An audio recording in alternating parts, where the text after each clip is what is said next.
Joining us now in the studio to give light on President Marcos's hits and misses in last year's SONA is Edmund Tayao, founding president of Political, Economic, Elemental Researchers and Strategist, and professor lecturer at the San Beda Graduate School of Law.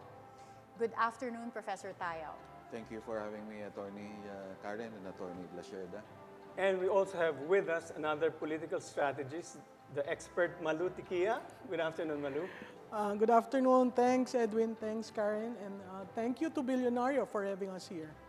Thank you for being here today. So perhaps let's go straight to really discussing what are the hits and misses of the President with respect to his last State of the Nation address, the second State of the Nation address. Okay, let me take that. First of all, I think the President laid down a very long and winding plan for the second State of the Nation address compared to the first where he focused on economics, on taxes and reforms and where to get the money.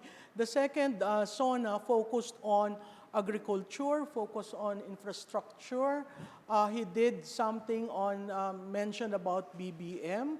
I think one of the sound bites that a lot of people were applauding was ang mga araw nyo ibilang na sa mga smugglers. That one was very, very loudly applauded. And then he came up with focusing on energy, which is a problem really in our country, where he talked about the one grid, one market. And then he went into discussing the foreign policy. That foreign policy actually was one of those key points highlighted where you will see him saying, friend to all and enemy to none.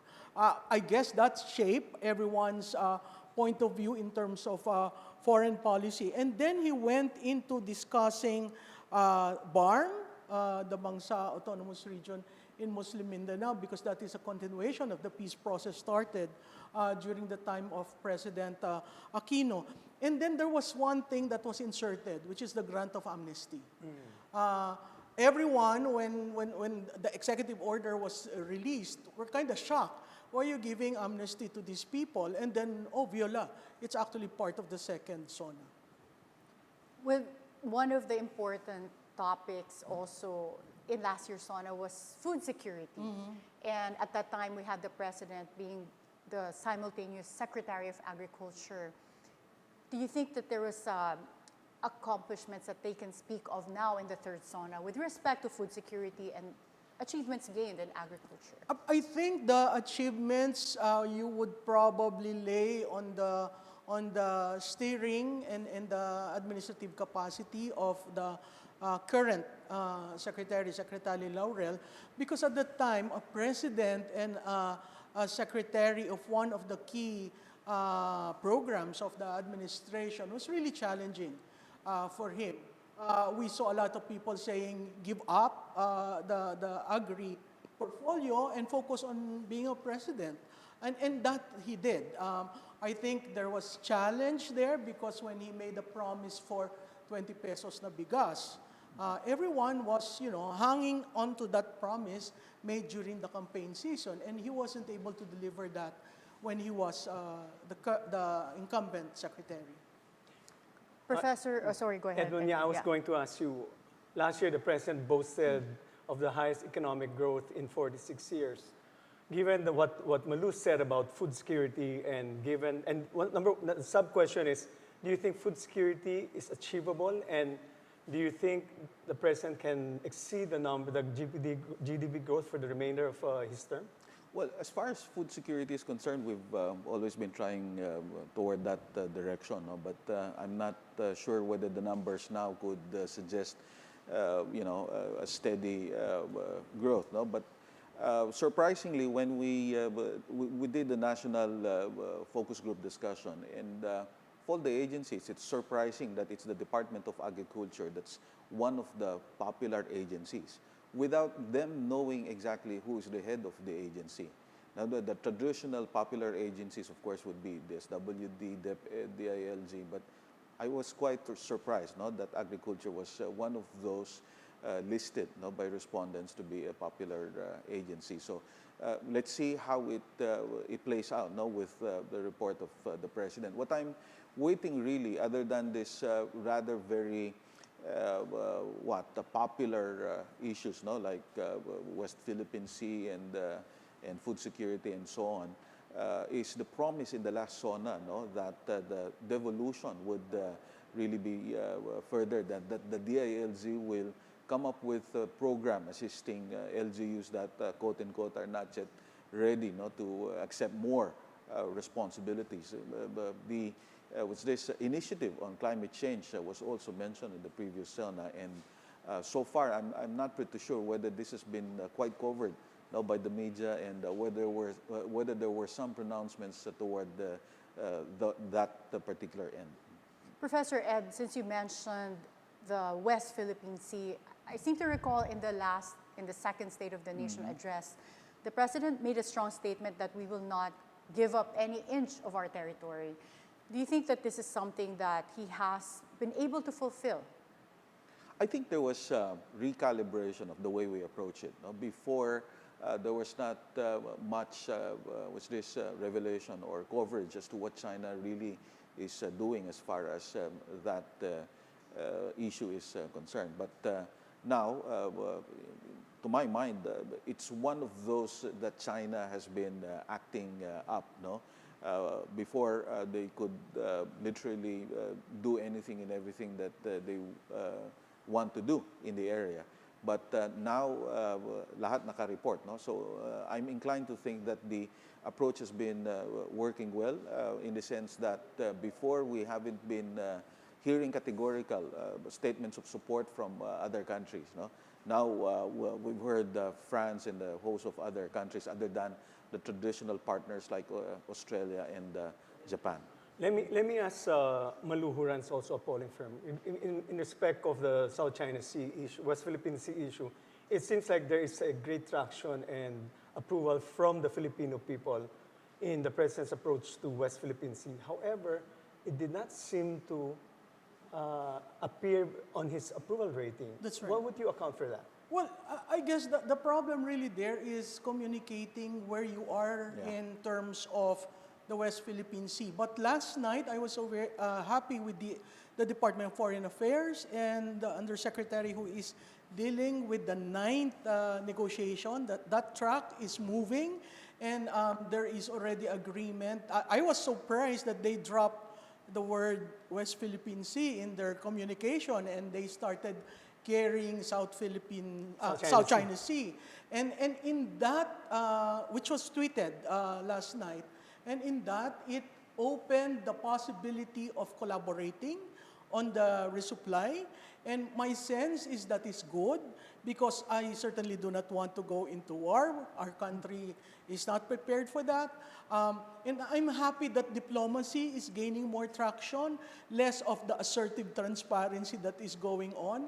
I am very, very happy with that development, considering that our neighbors, the ASEAN, the group of countries in ASEAN, are really very much not in favor of having that problem in our backyard. So that one is a tick for this administration, since it came in towards the wee hours of the preparation of the SONA. I understand that there was a change in the final draft to reflect this new development between the Philippines and China.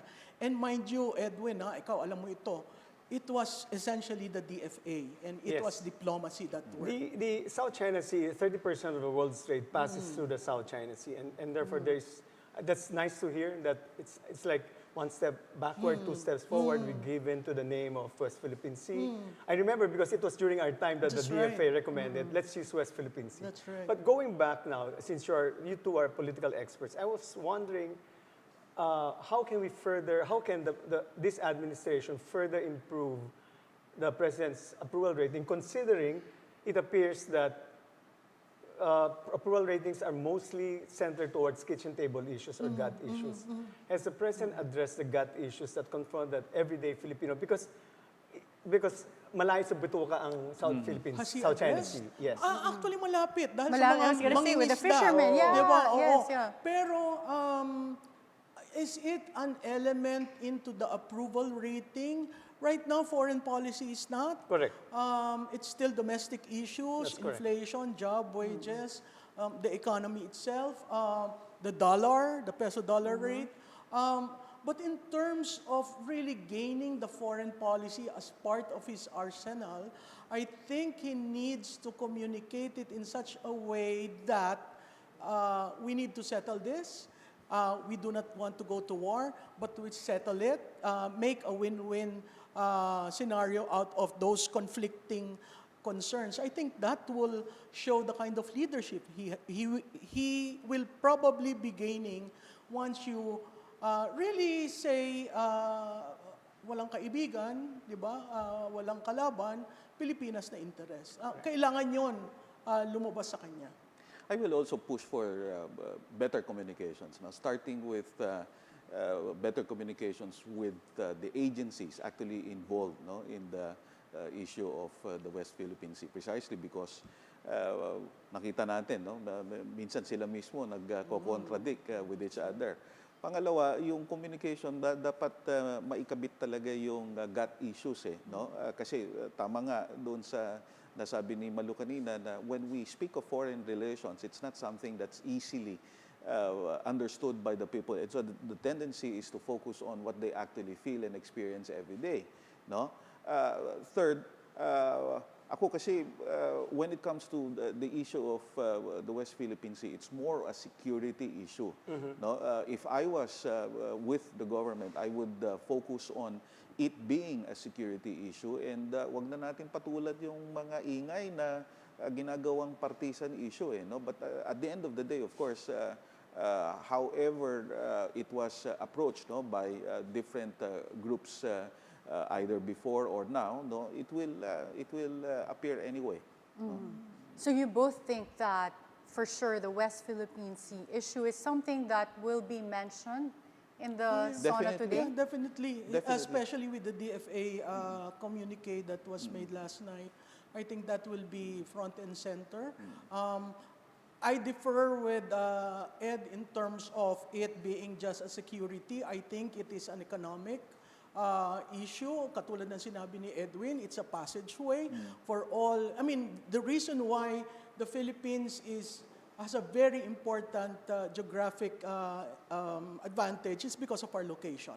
And certainly with having some quiet times with China, we can probably develop the resources. There's talk about the blue economy being pushed and really exploring the depths of the water and what mineral resources we can get that. Imagine, Karen, if we are able to extract those resources with China on one hand, the US on the other hand, UK in Recto Bank. These things, the Philippines can benefit from it. Let's look at a win-win scenario where the Philippines is not treated like a second-class citizen in its own backyard and still benefit from that arbitral ruling and benefit from the economic activities that we can have. Oh, those are good points, Malou. I'm curious to hear in this SONA if the President will have that kind of approach, not just more of like a strong stance that it's about protecting our sovereignty, but also finding practical solutions when it comes to having economic benefits from that region through cooperation, bilateral agreements, and perhaps joint exploration. Siguro singit ko lang kay Ed, no? Ang sinabi niya na yung paano itataas yung approval rating. Tataas yung approval rating kung isasangguni mo sa bayan ang paglalagay ng EDCA, ang paglalagay ng positioning of all these armaments, you know, to a certain degree, to a large degree, not just a certain degree, to a large degree, accountability and transparency is needed by this administration. Because at the end of the day, imagine mo, Ilocos, naka-preposition doon, ay sinong unang susugudin. Kaya pag nag-survey ka, lumalabas doon sa North Central Luzon, medyo lumiliit yung base niya. Kasi naaalarm ang mga tao dahil walang pagsangguni. Let's talk about, we've talked about the South China Sea, West Philippine Sea, and you mentioned social services like disability. Do you think our social services have improved? Because that's part of the gut issues, that we have a huge segment which is still under the poverty line level. So how do you feel the government has approached the fight against poverty? Actually, yun yung isisingit ko kanina, no? Kasi much as we'd like to focus on, itong clear and present, what's this threat to us, no? The West Philippine Sea. Dapat we have to have a full circle approach to it. Because even if we say that, yeah, okay, we should continue negotiating and working with the other countries, including China for that matter, ang tanong dito, naghanap na ba tayo ng ibang alternatives, no? Kasi pagka tinignan mo, for example, the interagency would always flag nakailang complaint na tayo na final. Hindi naman tayo pinapansin, no? Why? Because it also is connected to trade relations, and as Malou pointed out, it's economic. But much as we'd like to continue working with China in this regard, kontrolado tayo masyado kasi lahat ng kailangan natin doon natin binibili, no? But meanwhile, we have also other countries that we can consider, no, as alternative trading partners. Asa na tayo doon, no? Papasok din dito yung domestic approach, like as you've mentioned, no? How are the agencies, no, given the mandate, no, to alleviate, no, people's limitations actually working? I'm inclined to think that DSWD has been quite aggressive, no, in this regard. Pero yun na nga, paano mo i-tie up doon sa mas sustainable na approach? Mas sustain mo yan kung matatie up mo with other agencies like the local government units. And when you try to look at it, ang daming mga ang tawag dito, hindi siya tuloy-tuloy, no? Maraming gaps, so to speak. So hopefully there is a strategy on the part of the government to put this all together, and well, the results can be dramatic in that regard. Let me comment also on the drop in the approval ratings. Now, if I saw the surveys, and the margin of error is 4% for the whole country and 2% in Metro Manila. Pag tinignan mo, 5% ang binagsak ng presidente, plus or minus yan. I'm not saying that it's not... Hindi significant. What you're saying is not significant. What I'm saying is it's expected. During the midterm, nandyan naman nag-hover between 40 to 50% ang approval rating. Nonetheless, hindi naman tama na pabayaan mo lang na mag-stay na lang yan dyan at bumaba, no? So, in other words, again, at the end of the day, it's proper and more effective communications that's one thing as far as the administration is concerned. But the president has been going around the country. He's been awarding land to CLOAS, to farmer beneficiaries. He's been doing a lot of, maybe that's part also of the communications approach of the president. And we've seen that more significantly towards this second quarter. Yeah. So that's something maybe, Edwin, is that an effective way of communicating? He has been in almost all the provinces in Mindanao, and the ratings show he lost a lot in terms of approval and trust in Mindanao. Would you subscribe that to the row between their family and the Duterte family? Could be, but it's also a fact that ayuda is non-sustainable. It is just good for the short term. I mean, we have 5 types of ayudas. The total is 500 billion. You can readily give universal basic income to all those who are poor. So we're not in UBI. We're not in UBI. And then we have the problem, President Aquino institutionalized the 4 Ps. I'm so happy, yes, that the initial secretary, Secretary Tulfo, graduated all these who have accomplished, you know.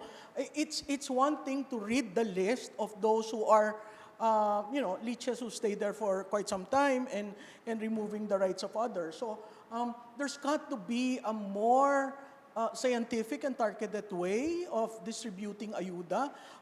And if it is just a short term, might as well use the whole money for a longer term solution. Mm-hmm. which is why it's necessary to bring in investments and to add to job generation, which brings up, I spoke recently to the executive director of AmCham, American Chamber, and he mentioned to me quite a good number because he mentioned since the coming in of President Marcos, there has been an increase of their membership to around 162 new members. So that would signal that there's renewed interest by the U.S. in the Philippines. Maybe perhaps, so would that also, but it seems like the foreign investments have not been felt. Realize, Yeah. yeah. And not sustained. Citibank left, no?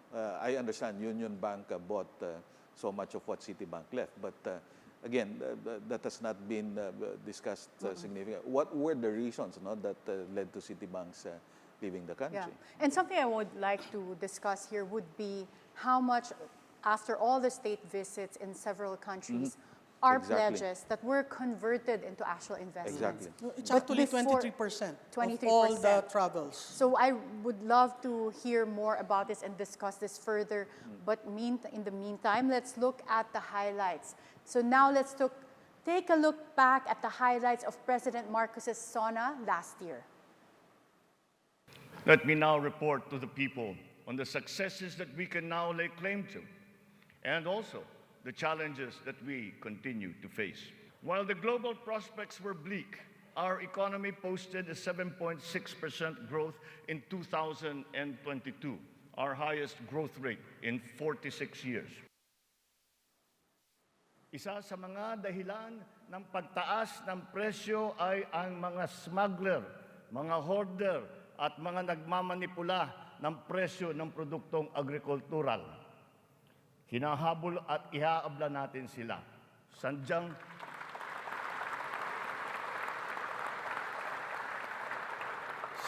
hindi tama ang kanilang gawain at hindi rin ito tugma sa ating magandang layunin. Pandaraya ang kanilang ginagawa. Napapahamak hindi lamang ang mga magsasaka, kundi tayo rin mga mamimili. Kaya hindi natin papayagan ang ganitong kalakaran. Bilang na ang mga araw ng mga smuggler at hoarder na yan. In our investment and business promotions and facilitations. For that, we have not limited ourselves to the local economy, but we have looked to the global economy for partnerships and agreements. Our independent foreign policy, a friend to all and enemy of none, has proven effective. We have formed strategic alliances with our traditional and newfound partners in the international community. We have VP Sara is definitely not attending this year's SONA. First time since she and President Marcos assumed office. After last year's turnover ceremonies in the Department of Education, she's now officially not a member of the President's cabinet. What happened to the unity slogan of Marcos and Duterte in 2022? Okay, so now we're on that topic. For Malou, yes or no? Was the unity team just for convenience in 2022? I think the Vice President said on July 9 that the unity this year. team, yes, of this year, that the unity team is for 2022 elections only. I think that, June 12, I'm sorry. The joke was it was her independence when she said that. And then on July 19, which is the second year of her oath of office, she decided to resign. So my sense, it's a vice president who was the punching bag of this administration since November of 2022. And that started with the Confidential Intelligence Fund, which was authorized and granted by the President to the Vice President. But at the end of the day, she was left hanging dry. So when she had to decide, should I accept or not, at the Senate, which she probably recognized it more as a mature body than the House of Representatives, she decided not to accept it. So I guess that was the start. And then she was hoping that the President will be there to save her, to talk sense to the Speaker, considering the Speaker is the first cousin of the President. But there was none. So I guess it was a culmination of all these body punches thrown at her, which made her decide that it's time to go. Professor Ed, what do you make sense of this? Is it a strategy that works well for the administration, or do you think this might backfire on them? Well, I don't know if there was any strategy on the part of the administration, no? But as it was already explained, perhaps it was an assessment on the part of the Vice President that it was time for her to leave. But also, as far as quote-unquote alliance is concerned, wala naman tayong tunay na political party. Lahat yan ay personalidad, no? And so, at the end of the day,